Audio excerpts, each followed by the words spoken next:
Hello, I'm Thomas Walsh. I'm Rana. Hello, I'm Alan. Today I'll be speaking to you about why the media is portraying the coronavirus in a negative manner and why you don't need to panic. 1,500 confirmed cases, 5,000 confirmed deaths. These are outrageous numbers for a virus that was discovered on the 31st of December, 2019. I'm going to tell you today why the media is blowing this virus out of proportion and why you don't need to panic or stress. So first off, we should start with what is the coronavirus? The coronavirus originally theorized that it was transmitted from an animal, such as a bat, to a human, causing patient zero. Patient zero was discovered in Wuhan, China, and was traced back to a wet market, basically selling different kinds of animals, where the coronavirus was discovered. The virus makeup is similar to the 2000s outbreak of SARS in China, or the early 2010s virus breakout of MERS in Saudi Arabia. Both viruses had come from animals and were transmitted to humans, thus causing the incidents. The cell structure itself is covered in protein spikes that, when looked through a microscope, gives it a corona or eclipse-like view, thus giving it the coronavirus name. The cell attacks the healthy cells in the human body and takes over the cells before bursting forward to attack other cells, therefore creating the process of the infection. During the process of when the cells are being attacked and mutating inside the human body, symptoms are not typically seen or known, but you are still contagious, spreading the virus to other peoples. According to the World Health Organization, WHO, the coronavirus has an infection rate of about 2.5 people per one person infected, meaning that if I were to contract the virus, it is possible on average for me to pass the virus along to 2 or 3 other people. This virus is less contagious than the seasonal flu, the SARS outbreak, Ebola, or any other modern breakout. So what are, the common symptoms of the coronavirus? The most common symptoms are chest or respiratory issues that later develop into pneumonia. Other issues are a cough, either dry or wet coughs with mucus, and any kind of fever will lead to the development of coronavirus if not checked. The most severe symptoms are respiratory issues that develop into pneumonia that needs to be seen by medical care, as well as kidney failure, or overall, they'll lead to death. So what are the numbers of the recent coronavirus outbreak? According to worldofmeters.com, on March 14th, 2020, there were confirmed just under 1,500 cases. Of course, these numbers have gone up in the past week or so, and there were confirmed 5,400 deaths. These are astronomical numbers, and they continue to climb as the virus spreads throughout the globe. The mortality rate of the coronavirus is about 3.6%, meaning the average person has about a 97-ish% chance of beating the virus.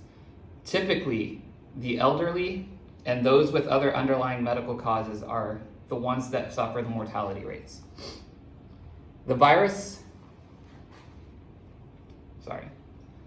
A team out of Washington State has recently been conducting research information on the vaccines. Kaiser Permanente, a leading research company, has said that they have developed a human trial and will be conducting human trials in the near future as soon as permission is granted.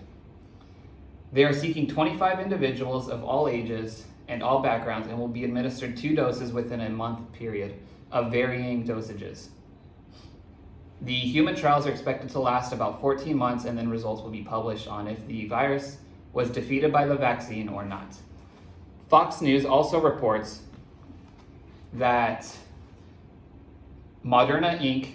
is currently conducting human trials and will be done in June 2021, as well as Inovio Pharmacies in Texas is a research team that had conducted SARS research and had developed a vaccine that was able to combat SARS and the MERS outbreak in the early 2000s. Although the coronavirus genetic makeup is similar, it is different than the 2 viruses. So they are awaiting funding to continue the research to see if their vaccines need any improvements or altering, and awaiting human trials, but will be starting with animal trials to see if it'll combat the coronavirus. Most governments have also taken up a flatten the curve approach. Here in Belgium, we are definitely in the midst of a flatten the curve, and I know it's taking place in the United States to this date. It is a graphic taken from the CDC that's presented on the slide. The curve demonstrates the amount of patients that can properly be seen by a hospital, and the peak of the curve is how many hospital beds or ability for those hospitals to see a number of personnel in one day. So when the curve peaks, it's the maximum amount of people the hospital can take and see. Whereas if there are numbers above the curve, those are typically seen as avoidable deaths and are seen as numbers that they don't want. To flatten the curve, if they spread out the populace, self-quarantine, reduce the chance of infection and passing to other people, they can limit the number of individuals coming into the hospital at a given time, therefore always having beds and always having medical attention needed to give to personnel who come in. There have also been many previous outbreaks in the past couple of decades versus overall in the history of the time. Infectious outbreaks are something that are not unfamiliar to our planet. Viruses and bacteria mutate over time and will continue to infect just like the seasonal flu does. In the past 20 years, as I've mentioned, SARS, swine flu, Ebola, all have broken out.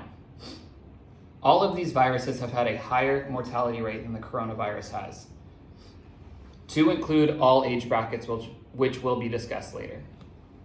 NPR News breaks down the death to recovery ratio and shows exactly what the coronavirus rates are against some of the most lethal outbreaks that we've had.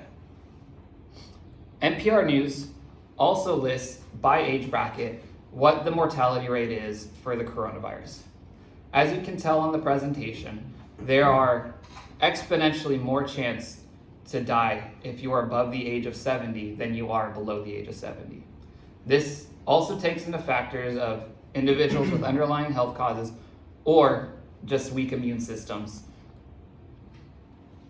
So the best way to prevent the coronavirus is to constantly wash your hands. Do not touch or avoid touching your hands and nose, disinfect commonly touched items, and try to maintain the government's orders of flattening the curve. Maintain social distancing, make sure your foods are cooked thoroughly through, and try to avoid anybody who has already been confirmed as infected. In conclusion, this is why you should not panic or worry about dying from the coronavirus. After reviewing the facts presented leading to the researchers, the WHO and the CDC have said that young people have the lowest risk of any kind of mortality rate. The previous history of diseases, outbreaks, and the current studying and testing of vaccines are all increasing and will lead to a healthier number of people as the time has gone by. Ultimately, the best way to prevent contracting the virus is to follow the guidelines of washing your hands, maintain social distancing, and to avoid commonly touched items. Thank you.